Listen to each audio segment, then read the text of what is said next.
महावीर शिक्षा संस्थान में आप सबका स्वागत, हार्दिक अभिनंदन। देखिए, आज हम इंग्लिश की जो क्लास है उसका पार्ट फर्स्ट देते हैं और बिल्कुल नए सिरे से स्टार्ट करते हैं। सबसे पहले हमने एजुकेशन में चाहे कोई सी भी ले, शिक्षा कोई सी भी ले, उसके सिलेबस को हमने ध्यान में रखे ताकि हमें पता रहे कि साल भर हमें क्या पढ़ना है, किस टॉपिक को कितना समय देना है। तो हम सबसे पहले हमारे सब्जेक्ट को लेकर के आगे बढ़ते हैं, सिलेबस को लेकर के कि हमें साल भर में क्या पढ़ना है, क्या तैयार करना है, किस टॉपिक को कितना वेटेज, कितना समय देना है। देखिए विद्यार्थी ध्यान दीजिए, आपको जो क्लासें हैं वो सुनियोजित तरीके से पढ़ना है, समझना है। एक विशेष बात का ध्यान रखना है कि आप जब भी वीडियो देखो, नोटबुक और पेन लेकर के बैठो, और नोटबुक रफ कॉपी नहीं, फेयर कॉपी लेके बैठो। जो हमें जब देखिए समय जब इससे कोरोना महामारी का जब यानी कंट्रोल होगा तो स्कूल ओपन भी होगी, आना जाना भी होगा, तो उस समय आपको मतलब वो जो आप नोटबुक डालो वो आपको यहाँ लेकर के आनी है। और हो सकता है समय अनुसार हम आपके घर भी विजिट करें, हमें पता होना चाहिए कि हाँ इसने नोटबुक में लिखा भी है, वीडियो देखा है, वो सब कुछ। और प्रत्येक बात को समझते हुए आपको काम करना है, बिल्कुल फेयर कॉपी में आपको नोट करना है, पॉइंट टू पॉइंट काम करना है। ऊपर देखिए बोर्ड पे आपको डेट मिलेगी, सब्जेक्ट है, क्लास और पार्ट फर्स्ट, ये वीडियो का फर्स्ट पार्ट है। और एक शब्द पर हमेशा मैं अक्सर जोर डालता हूँ, फोकस रहता है मेरा कि पढ़ाई है, पढ़ना है चाहे पढ़ाना है, उसको सुनियोजित तरीके से काम करो, स्टेप बाय स्टेप। ऐसा नहीं कि आज हमने सिलेबस देखा और कल हम फिर सिलेबस की चर्चा करें, या आज हमने कोई ग्रामर का कंपोजिशन का कोई टॉपिक देखा और उस टॉपिक को पूरा किया नहीं, हमने दूसरा स्टार्ट कर दिया, ऐसा नहीं होना चाहिए। तो सुनियोजित तरीके से हमें अध्ययन अध्यापन करवाना है। इसके लिए देखिए सब्जेक्ट इंग्लिश और कंपल्सरी, ऑप्शनल भी तो होता है ना सब्जेक्ट इंग्लिश 12वीं क्लास में, तो हम अनिवार्य इंग्लिश के सिलेबस को ध्यान में रख करके हमारा अध्ययन स्टार्ट करेंगे। देखिए न्यू सिलेबस, नया सिलेबस, यानी आपका जो बोर्ड का जो पाठ्यक्रम है उसके अनुसार बता रहा हूँ। इससे महामारी की वजह से कम ज़्यादा हो सकता है, तो वो आगे की बात है, कितना हो, कितना कौन सा टॉपिक हटे, कौन सा नया ऐड हो। तो फिलहाल हमें जो पहले जो सुनियोजित है या जो पूर्व निर्धारित है ना, उस टॉपिक के अनुसार, उस सिलेबस के अनुसार हम काम कर रहे हैं। एरिया ऑफ लर्निंग, सीखने का हमारा जो क्षेत्र कौन सा रहेगा, यानी कहने का मतलब किस किस टॉपिक को हमें पढ़ना है, कौन कौन सा कार्य करना है, इधर मार्क्स कौन सा टॉपिक कितने नंबर का है।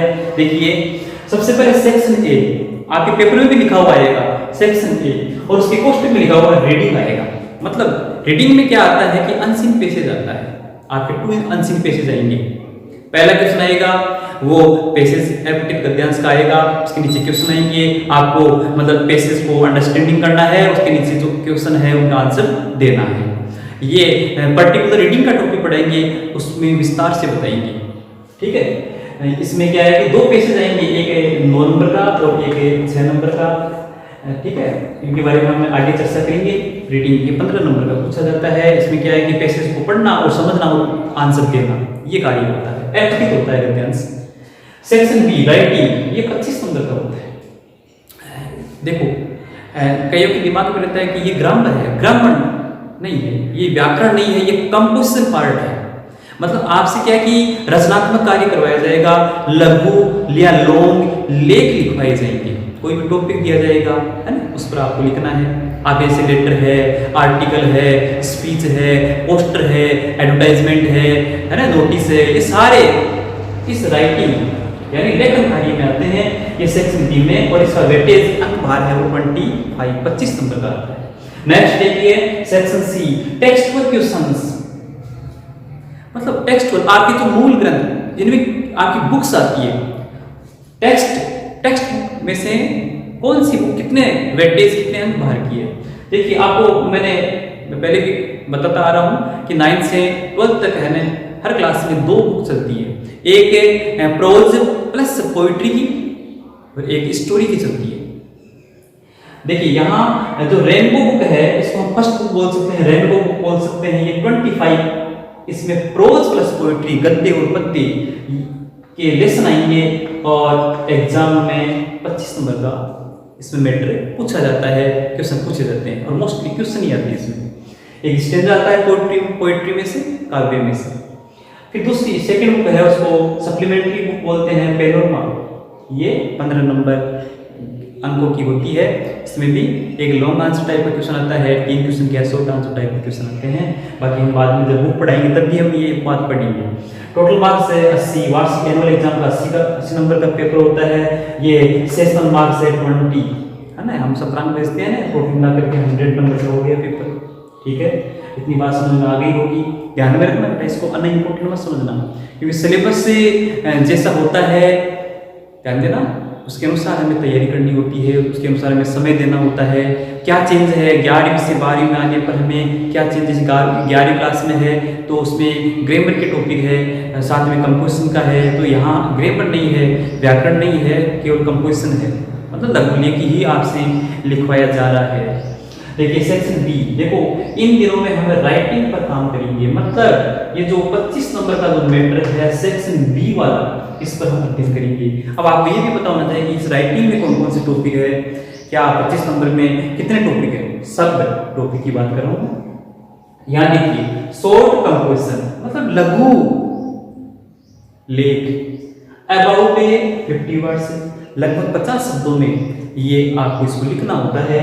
अंकवार इस टॉपिक के 4, मतलब 25 जो राइटिंग के जो अंक है उनको भी 4 टॉपिक में बांटा गया है, सब टॉपिक में बांटा गया है। तो सबसे पहले शॉर्ट कंपोजिशन, ये 4 नंबर पर 50 शब्दों में इसको लिखना होता है। देखिए 1 out of 2 based on some verbal input, इसका मतलब समझे आप, यानी 2 में से 1 बेस्ड ऑन आधारित सम वर्बल इनपुट, कुछ शाब्दिक अभिप्रेरणा पर आधारित, मतलब इसको आप शाब्दिक अभिप्रेरणा यूं समझे कि यानी शब्दों के माध्यम से आपको प्रश्न पूछा जाएगा। प्रश्न 2 प्रकार से पूछा जा सकता है, यानी कोई तस्वीर पिक्चर जिसको विजुअल इनपुट बोलते हैं, और शब्दों के माध्यम से उसको वर्बल इनपुट बोलते हैं। तो इसका प्रश्न आएगा, मतलब पिक्चर तस्वीर नहीं आएगी, वर्बल पूछा जाएगा, मतलब शब्दों के माध्यम से आपको प्रश्न पूछा जाएगा। और 2 में से आपको एक का जवाब देना है। देखिए पढ़ना कितने टॉपिक है, 5। इस शॉर्ट कंपोजिशन में भी 5 टॉपिक आपको पढ़ना है। सबसे पहले नोटिस, जिसको हम सूचना बोलते हैं। उसके बाद है पोस्टर, पोस्टर का मतलब भव्य विज्ञापन होता है, विज्ञापन का ये एक सुंदर रूप होता है पोस्टर। आगे देखिए एडवर्टाइजमेंट, ये विज्ञापन, सिंपल विज्ञापन। उसके बाद देखो रिप्लाईज, कोई इन्विटेशन का रिप्लाई, जवाब, प्रत्युत्तर देना। आपने किसी ने आपको बुलाया, अब आपको जवाब देना है कि क्या आप उस इन्विटेशन को स्वीकार कर रहे हो या नहीं कर रहे हो, आप उस फंक्शन प्रोग्राम में आओगे या नहीं आओगे, उसका जवाब देना रिप्लाई, प्रत्युत्तर कहलाता है। और ये टॉपिक भी आपके है सिलेबस में। नेक्स्ट है आर्गुमेंट्स, तर्क वितर्क, बहस। कोई टॉपिक दे दिया, उसके पक्ष में भी आप बिंदु लिखो, विपक्ष में भी लिख लो। तो देखो ये टोटल शॉर्ट जो कंपोजिशन है ना, इसमें 5 टॉपिक है। मतलब देखो notice, poster, advertisement, replies, argument, इनमें से 5 में से कोई 2 एग्जाम में आएंगे। मान लो नोटिस और पोस्टर आ जाए, पोस्टर और रिप्लाई आ जाए, उनमें से आपको एक का जवाब देना है। इसका मतलब 1 आउट ऑफ 2 होता है। ठीक है, आगे बढ़ते हैं। तो ये 4 नंबर का टॉपिक और 50 शब्दों में इसका जवाब देना होता है। लैंग्वेज में शब्दों का बहुत महत्व होता है। ठीक है, तो जितने शब्दों में आपसे क्वेश्चन पूछा जाए उतने में ही आपको जवाब देना है। ठीक है, नेक्स्ट लेटर राइटिंग। कक्षा 6 से 12 तक, फर्स्ट ईयर तक लेटर राइटिंग करवाया जाता है। राइटिंग में 7 नंबर आएगा आपके बेटे, 7 नंबर। देखिए लेटर मतलब वही है, लेकिन यानी स्टैंडर्ड क्लास के अकॉर्डिंग उसको लिखने का तरीका है, उसमें भी थोड़ा हमें मतलब बदलाव लाना है, चेंजेस लाना है। ठीक है, तो पहले देखना है कि इसमें भी देखो क्या लिखा हुआ है, 1 आउट ऑफ 2, मतलब 2 में से 1 का जवाब। अथवा आएगा, और लिखा हुआ आएगा 2 प्रश्न के बीच में, दोनों लेटर के क्वेश्चन में से 1 का जवाब। बेस्ड ऑन वर्बल इनपुट, ये भी शब्दों के माध्यम से पूछा जाएगा, शाब्दिक अभिप्रेरणा के आधार पर आपको लिखना है। सबसे पहले देखिए लेटर के लिए भी देखो काइंड्स ऑफ लेटर पढ़ते हैं, तो पर्सनल है ना, और जैसे फॉर्मल इनफॉर्मल के रूप में हम पढ़ते हैं, औपचारिक अनौपचारिक के रूप में पढ़ते हैं। आपके सिलेबस में केवल फॉर्मल लेटर है, औपचारिक पत्र है। इनफॉर्मल नहीं है सिलेबस में, न तो 11th में है न 12th क्लास में है। फॉर्मल बताऊंगा जब मैं लेटर पढ़ाऊंगा, तो यानी फॉर्मल क्या होता है, इनफॉर्मल क्या होता है। तो देखिए अब इससे देखो आपके सिलेबस के अनुसार यानी इसको भी 3 भागों में बांटा गया है, यानी लेटर के भी 3 प्रकार है, लिखने के भी थोड़े से, लिखने में भी क्या थोड़ा परिवर्तन मिलेगा आपको, और मतलब थोड़ा टॉपिक में थोड़ा सा मतलब क्या है कि लेटर में भी क्या सब पॉइंट या सब टॉपिक है वो थोड़ा सा चेंज मिलेगा। देखिए ऑफिशियल और बिजनेस लेटर यानी कार्यालयी और व्यावसायिक पत्र क्या आपके सिलेबस में है। लेटर टू एडिटर, न्यूज़पेपर का जो संपादक होता है, किसी कंप्लेन, किसी शिकायत के बारे में, किसी रीजन, किसी कारण के बारे में आप संपादक को लेटर लिखो, इसके बारे में भी आपके सिलेबस में है। जैसे राजस्थान पत्रिका का है, दैनिक भास्कर का है, एडिटर संपादक होता है ना, उसको पत्र लिखने का टॉपिक भी आपके है, यानी इस प्रकार का लेटर भी है। तीसरा देखो application for a job including CV, curriculum wise resume.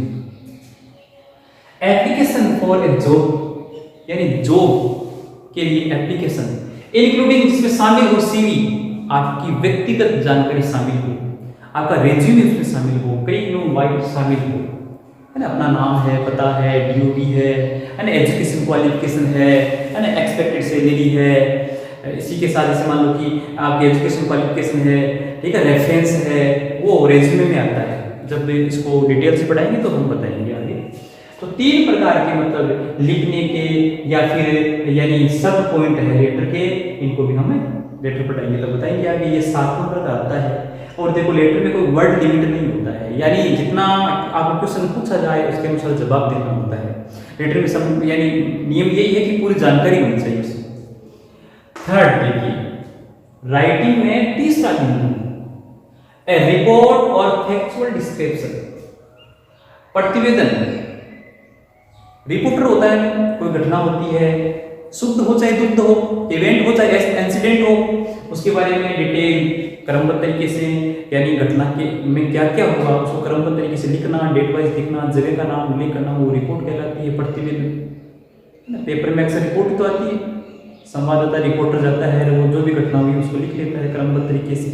तो रिपोर्ट आपको कोई भी घटना, इवेंट, इंसिडेंट का टॉपिक दिया जाएगा और उस पर आपको रिपोर्ट लिखनी है। अथवा और फैक्चुअल डिस्क्रिप्शन में मतलब तथ्यात्मक वर्णन, इसमें भी कोई टॉपिक दिया जाएगा आपको और तथ्यात्मक वर्णन मतलब तथ्य के आधार पर वर्णन करना है। जब पढ़ाएंगे तब इसको कंप्लीट बताएंगे। ये भी अथवा में अबाउट 100 वर्ड्स लगभग 100 शब्दों में लिखना होता है और 7 नंबर का ये 7 मार्क्स है इसके। 1 out of 2 best on verbal input, 2 में से 1। तो मतलब आपको समझ में आया होगा कि राइटिंग में क्या है कि हर क्वेश्चन में हमें और मिलेगा अथवा मिलेगा, 2 में से हमें 1 अटेम्प्ट करना है। ठीक है, जो आपको ज़्यादा इजी लगे वो आपको अटेम्प्ट करना है और जो नहीं इजी लगे उसको छोड़ देना है।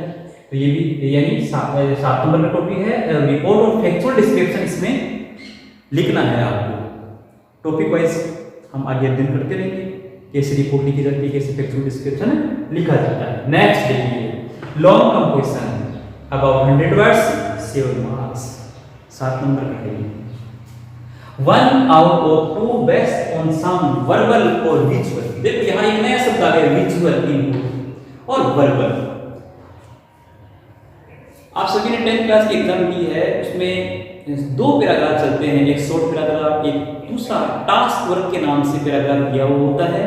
वो थोड़ा शॉर्ट पैराग्राफ से बड़ा होता है, यानी शॉर्ट पैराग्राफ को 60-70 शब्दों में पूछा जाता है, टास्क वर्क को 75 में पूछा जाता है।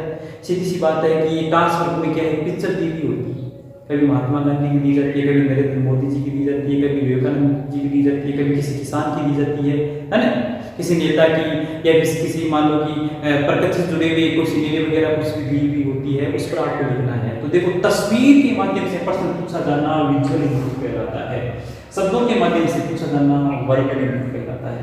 तो इसमें कल देखो विजुअल वर्बल किसी भी प्रकार का प्रश्न आ सकता है।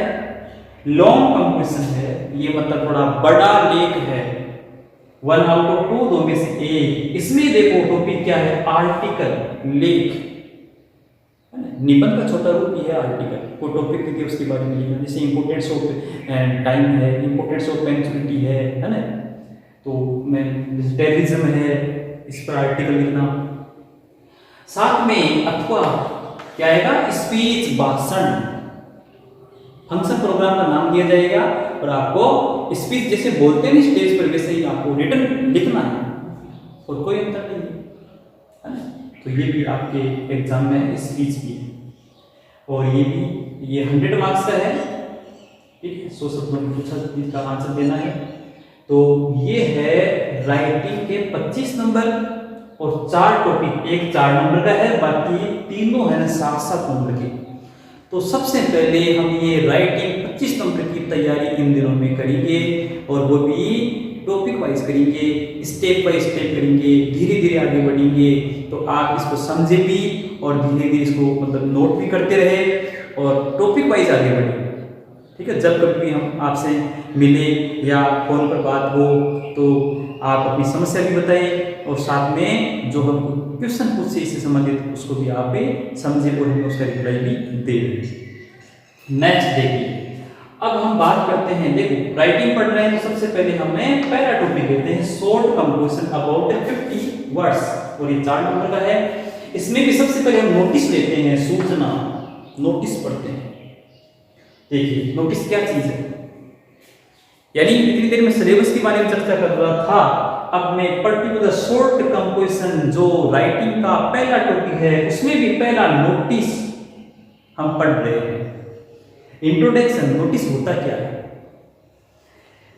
देखिए a notice is a short piece of writing.